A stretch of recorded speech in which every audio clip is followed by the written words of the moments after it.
নমস্কার, সবাই কেমন আছেন? বংমায়ের ঘরকন্যাতে আপনাদের অনেক অনেক স্বাগত।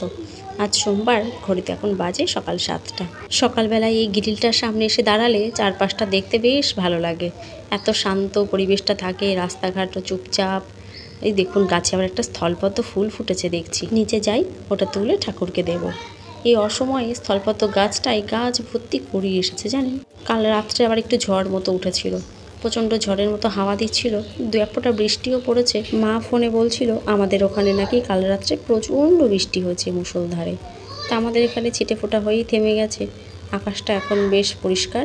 চলুন গুড্ডিদের ডেকে দিয়ে, ওরা এখনও শুয়ে আছে, উঠে ওরা রেডি হোক, নইলে আবার স্কুলে দেরি হয়ে যাবে। আজ থেকে তো ওরাল পরীক্ষা শুরু।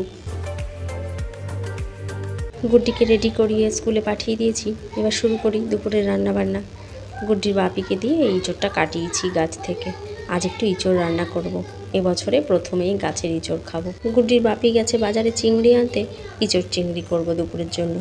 ইঁচড় খেতে তো ভীষণই ভালো লাগে, আমিও ভালোবাসি, গুড্ডির বাপিও ভীষণ ভালোবাসে, কিন্তু বানানো এত ঝামেলা, এই কারণেই আর খাওয়া হয় না। দাঁড়ান, হাতে একটু তেল মাখিয়ে নিই, বটিতেও একটু তেল লাগিয়ে নিতে হবে। এত আঠা হয় যে হাত বটি যেটাতে বানাবো, যে জায়গাটা, সেই জায়গাটাতে পর্যন্ত আঠা ছড়িয়ে যায়। এইসব ঝামেলার জন্য আর খাওয়া হয়ে ওঠে না ইচ্ছা থাকলেও। তা দেখলাম ইঁচড়গুলো আস্তে আস্তে বড় হয়ে যাচ্ছে, তখন আর খাওয়াই হয়ে উঠবে না, ওই জন্য আবার একটা কাটালাম আজকে। এঁচড়টা যখন আর একটু পুষ্ট হয়ে যাবে, ভেতরের দানাগুলো বেশ বড় বড় হয়ে যায়, তখন ওই এঁচড়ের ঘন্ট খেতে খুব ভালো লাগে। পেঁয়াজ দিয়েই হোক কিংবা নিরামিষের দিন মুগ ডাল ফোড়ন দিয়ে এঁচড়ের ঘন্ট এত ভালো লাগে খেতে। আমার মা করতো খড়ির উনুনে, বেশ অনেকক্ষণ ধরে কষিয়ে কষিয়ে এঁচড়ের ওই ঘন্ট রান্না করতো। আমি তো বাটিতে করে নিয়ে চামচ দিয়ে শুধু শুধু ওই এক বাটি এঁচড়ই খেয়ে নিতাম। এঁচড়ের খোসাটা এত মোটা আর শক্ত, কাটতে গিয়ে বটি পর্যন্ত নড়ে যাচ্ছে। মাঝে মাঝে ভীষণ ইচ্ছে হয় জানেন, যে চাকু কিনবো, চাকু দিয়ে সবজি কাটার অভ্যেস করব। জীবনে সব কিছুই শিখে রাখা দরকার, তো চাকু দিয়ে সবাইকে দেখি কি সুন্দর সবজি কাটতে, ভারী ইচ্ছে আমারও একটা চাকু কিনে চাকু দিয়ে সবজি কাটার। কিন্তু যখন শাক মোচা এগুলো কোচাতে বসি, তখন মনে হয় এগুলো তো বটি ছাড়া সম্ভব না, তখন আবার মনে হয় আমার বটিই ভালো। এই যে বাজার এসে গেছে, এবছরের নতুন ফল তরমুজ নিয়ে এসেছে। গুড্ডি দুদিন ধরেই তরমুজের কথা বলছিল, তা দেখছি আজকে নিয়ে এসেছে আঙুর, আর এই যে আবার চাটনি খাওয়ার আম। আর এই যে চাটনির জন্য চিনি, চিনি তো আমরা খুব একটা খাই না, শুধু এই চাটনি করতেই যা লাগে। আর এই যে জিরের প্যাকেট, এটা এখন লাগবে। ইঁচড়ের জন্য মশলা করব। এঁচড়টাকে প্রেসারে 2টো সিটি দিয়ে নিয়েছি। আর এই যে তেলের উপরে তেজপাতা, গোটা এলাচ, দারচিনি ফোড়ন দিয়ে আলু পেঁয়াজটাকে দিয়ে দিলাম। এটা ভাজা ভাজা করে নিয়ে এবার মশলাটা দিয়ে দিলাম। পেঁয়াজ, রসুন, আদা, কাঁচা লঙ্কা আর জিরে ধনে বাটা। রান্নাটা সেরে নিয়ে ভাবছি একটু বোনের বাড়ি যাব, বোনের মেয়েকে একটা জামা দিতে। গতকাল বিকেলে তো গুড্ডির নাচের ক্লাস ছিল, ওখান থেকে সোজা গেছিলাম বোনের বাড়িতে বোনের মেয়েটাকে দেখতে। গিয়ে দেখলাম বাড়ির গেটে তালা লাগানো, ওই জন্য ফিরে আসতে হচ্ছে। তারপর 2 এক ফোঁটা বৃষ্টিও পড়ছিল, ওই জন্য আরোই দাঁড়ায়নি, হুটোপাটা করে চলে এসেছি। তাই এখন ভাবছি রান্নাটা সেরে নিয়ে একটুখানি যাব গুড্ডির বাপির সাথে। গুড্ডির বাপিরও ওইদিকে একটা কাজ আছে বললো, তা বললাম তাহলে আমাদের নামিয়ে দিয়ে যেও, আবার কাজ সেরে আসার সময় আমাদের একটু নিয়ে এসো। ব্যাস, রান্নাটা হয়ে গেলে এবার ঝটপট গিয়ে রেডি হয়ে নিই। এই দেখুন, আমরা সবাই রেডি হয়ে নিয়েছি বোনের বাড়িতে যাব বলে।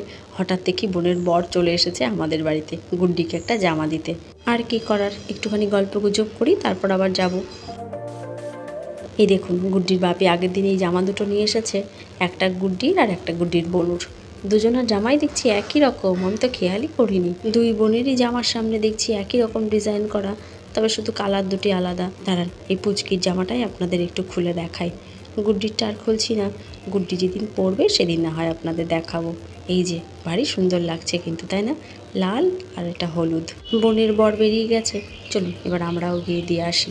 বিকেলে গেলে আমাদের হয় হেঁটে নয়তো টোটো করে যেতে হবে, তাই বললাম তুমি যখন এখন বাড়িতে আছোই, আমাদের একটু নিয়ে চলো। এই যে এটা গুড্ডির মেশো দিয়ে গেল এখন। ভারী সুন্দর হয়েছে না জামাটা, কালারটা খুব সুন্দর। সারা জামায় রথ আঁকা, তাই গুড্ডি বলছে এটা নাকি রথের দিন পরবে। এই যে চলে এসেছি বোনের বাড়িতে, পুচকিটাকে দেখুন কি সুন্দর লাগছে দেখতে, কতদিন পর দেখছি। একটু বড়সড়ও হয়ে গেছে মনে হচ্ছে, চুলগুলো কেটে ফেলেছে দেখছি, ওই জন্য একটু অন্যরকম লাগছে।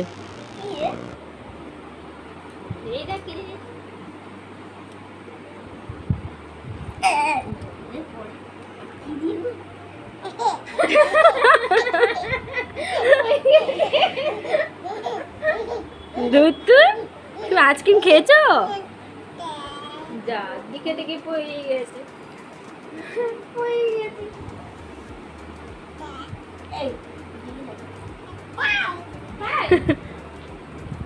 দুতু দুতু কইলে ওই দুতু। বেশ কয়েক মাস আগে যখন বাড়ি গেছিলাম তখন ওরাও ওখানে ছিল, সেই তখনই দেখা হচ্ছে, আবার আজ দেখা হলো।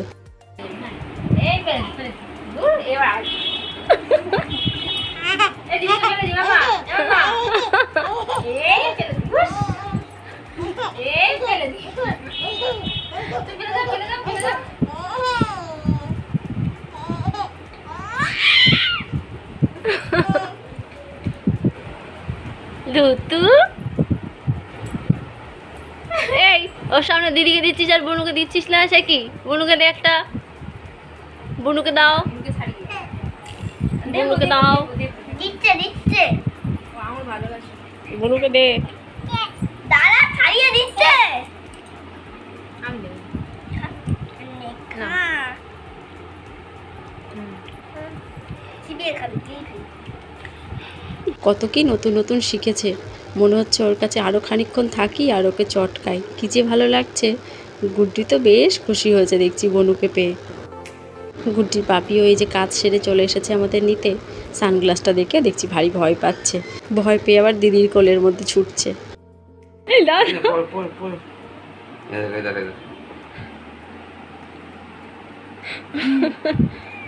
দাও পড়ি দাও। না না এই খুলে ফেলেছি, খুলে ফেলেছি। তুমি বাবা, তুমি বাবা। এই তো হাঁটা শিখে গেছো, হাঁটাহাঁটি শিখে গেছো। হাঁটাহাঁটি করো দেখি, হাঁটাহাঁটি। যে কোনো জিনিস ধরেই দেখছি দাঁড়িয়ে পড়তে পারছে, খুব তাড়াতাড়ি হাঁটা শিখে যাবে। টাটা দিয়ে দাও। তুই কি ভাবছিস তো সত্যি করে নিয়ে যাওয়া হচ্ছে? টাটা দিয়ে দাও, বলো এটা টাটা, আমরা গাড়ি গাড়ি করে যাবো। টাটা দিয়ে দাও, মাকে টাটা দিয়ে দাও, বলো টাটা। টাটা না, যাও না, যাও না, যাও না, যাও ঘরে যা। আমিও বলছিলাম যে এটাকে নিয়ে চলে যাই আজকে, দুদিন আমার কাছে রাখবো, তারপর আবার দিয়ে যাব। কিন্তু আর একটু বড় হলে সেটা সম্ভব হতো, এতটাই ছোট এখন তো আর নিয়ে গিয়ে রাখতে পারবো না একে। এই গেঞ্জিটা তো আপনারা দেখেছেন, সেদিন সেল থেকে কিনলাম। আজ বোনের বাড়ি থেকে এসেই বসে পড়েছি এটার উপর একটা ছবি আঁকতে। ভাবলাম দুপুরের খাওয়া দাওয়া দেরি আছে, যেটুকু হয় করতে থাকি। খুব একটা বড় কিছু করছি না, ছোট্টর মধ্যে একটা গণেশ এঁকে নিয়েছি। এই যে গণেশটা আঁকা কমপ্লিট, এবার রং চাপাবো। এটা আমার অনেক দিনের ইচ্ছা যে নিজে হাতে একটা কিছু করে গুটির বাপিকে পরাবো। প্রথমে পাঞ্জাবির কথাই মাথায় এসেছিল, কিন্তু আজ কয়েক বছর ধরে সেটা হয়েই উঠছে না। ভীষণ ইচ্ছে ছিল একটা লাল রঙের পাঞ্জাবির ওপর কিছু একটা কলকা করব। পাঞ্জাবি তো অনেকটা বড়, আর ওটার উপর কাজ করতেও অনেকটা সময় লাগবে, সেই কারণেই বোধহয় আর হয়ে উঠছে না। তাই ফট করে গেঞ্জির কথাটাই মাথায় এলো। গেঞ্জি তো একটা ছোট জিনিস, ওর উপরে কালার করতেও খুব একটা বেশি সময় লাগবে না পয়লা বৈশাখে, তাই ভাবলাম গুড্ডির বাপির জন্য একটা গেঞ্জি তৈরি করব। ব্যাস সেলে গিয়ে চোখেও পড়লো একটা সাদা রঙের গেঞ্জি, আর ফট করে নিয়েও নিলাম। পয়লা বৈশাখের দিন যেহেতু পড়বে, তাই এই গণেশের কথাই মাথায় এলো, আর ব্যাস কাজে বসে পড়লাম। মনের শখটাকেই ছোট জিনিসের উপর দিয়ে এখন পূরণ করলাম ঠিকই, তবে পাঞ্জাবিতেও একদিন নিশ্চয়ই করব।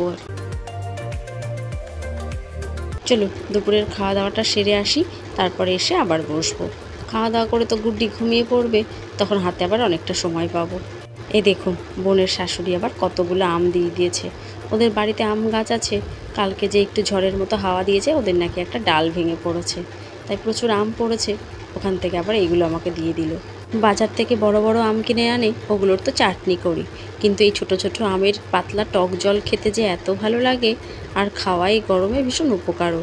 বেশ ভালোই হয়েছে আমগুলো পেয়ে। টক ডাল খাওয়া যাবে, আমের টক জল খাওয়া যাবে, আবার যে দু একটা বড় আছে ওইগুলো একদিন একটু মাখাও করা যাবে। একটা আমও এখান থেকে নষ্ট হতে দেবো না। এগুলোর মূল্য এখন বুঝেছি জানেন। ছোট থেকে বাড়িতে এত আম গড়াগড়ি খেয়েছে সারা উঠোনে, অত তখন গুরুত্ব বুঝিনি, কিন্তু এখন একটা আমও কোথাও পাওয়া যায় না, হয় কিনে খেতে হয় আর নয়তো কেউ দিলে। এই যে গাছের প্রথম ইঁচড় চিংড়ি, খেয়ে দেখি রান্না কেমন হয়েছে। এই যে খাওয়া দাওয়া সেরে এসে আবার বসে পড়েছি। গুড্ডি ঘুমোচ্ছে, আমি আবার এটা নিয়ে বসলাম। আসলে যখন কোনো একটা ছবি কিংবা হাতের কাজ ধরি, সেটাকে কমপ্লিট না করা পর্যন্ত আমি শান্তি পাই না। আর এটা খুব একটা বড় কিছু তো নয়, ভেবেও ছিলাম যে একদিনের মধ্যেই কমপ্লিট করে ফেলতে পারবো। আর দেখুন হয়েও গেছে। এবার শুধু একটু বর্ডারটা টেনে দিলেই হয়ে গেল কমপ্লিট। ও চোখটা করা বাকি আছে, চোখটা একটু করতে হবে। পয়লা বৈশাখের দিন গুড্ডির বাপি এটা পরে দোকানে যাবে। ব্যাস এবার উঠি, বিকেলেরও তো ঘরের কত কাজ থাকে, সেগুলো এবার সারতে থাকি। চলুন তাহলে ভিডিওটাও আজ এখানে শেষ করি। সবাই ভালো থাকবেন, সাবধানে থাকবেন। ভিডিওটি ভালো লাগলে একটি লাইক করবেন, কেমন লাগলো সেটিও আমাকে কমেন্ট করে জানাবেন। নমস্কার, দেখা হবে খুব তাড়াতাড়ি পরের একটি ব্লগে।